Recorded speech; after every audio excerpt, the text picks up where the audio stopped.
ഡൽഹിയിൽ അതിശൈത്യം തുടരുകയാണ്. ശൈത്യം കാരണം ഡൽഹിയിൽ 100 വിമാനങ്ങൾ വൈകുന്നു. 6 വിമാനങ്ങൾ റദ്ദാക്കി. 60 ട്രെയിനുകളും വൈകിയാണ് ഓടുന്നത്. ധനസുമോദ് ഡൽഹിയിൽ നിന്നുള്ള വിവരങ്ങളുമായി. ധനസുമോദ്, ശൈത്യം ഏതൊക്കെ വിധത്തിൽ ജനജീവിതത്തെ ബാധിച്ചു അവിടെ?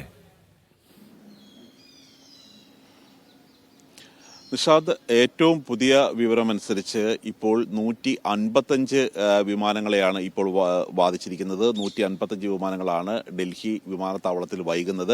മാത്രമല്ല, ഇപ്പോൾ റദ്ദാക്കിയ വിമാനങ്ങളുടെ എണ്ണം ഇപ്പോൾ 8ആയി വർദ്ധിച്ചിരിക്കുകയാണ്. മാത്രമല്ല, നിരവധി ട്രെയിനുകൾ ഇതിനകം തന്നെ 85 ട്രെയിനുകളെയാണ് ഇപ്പോൾ വൈകി ഓടുന്നത്.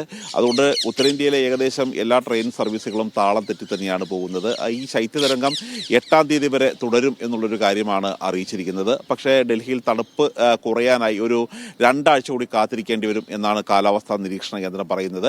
ഇവിടെ ഒരു മഴ മാറുന്നതോടുകൂടി വലിയ തരത്തിലുള്ള ഒരു അന്തരീക്ഷ മലിനീകരണം ഉണ്ടായിരിക്കുകയാണ്. ഇപ്പോൾ 385 കഴിഞ്ഞിട്ട് വായു മലിനീകരണ തോത് 400-ലെത്തിയിരിക്കുന്നു എന്നുള്ളതാണ് ഏറ്റവും ഗുരുതരമായ അവസ്ഥ. അതുകൊണ്ട് തന്നെ ഈ വിമാനത്താവളത്തിലേക്ക് പോകുന്നവർ ഡൽഹി വിമാനത്താവളത്തിൽ, അതുകൊണ്ട് മാത്രമല്ല ഈ വിമാനങ്ങൾ പല സ്ഥലത്തു നിന്നും വരാനും പുറപ്പെടാനും ഒക്കെ അനുസരിച്ച് വൈകുന്നുണ്ട്. അതുകൊണ്ട് ഡൽഹിയിലേക്ക് വരുന്ന യാത്രക്കാർ അതാത് വിമാന കമ്പനികളുടെ അവരുടെ നിർദ്ദേശം അനുസരിച്ച് മാത്രം വിമാനത്താവളത്തിൽ എത്തിയാൽ മതി എന്നുള്ളൊരു നിർദ്ദേശമാണ് ഇപ്പോൾ അധികൃതർ നൽകുന്നത്.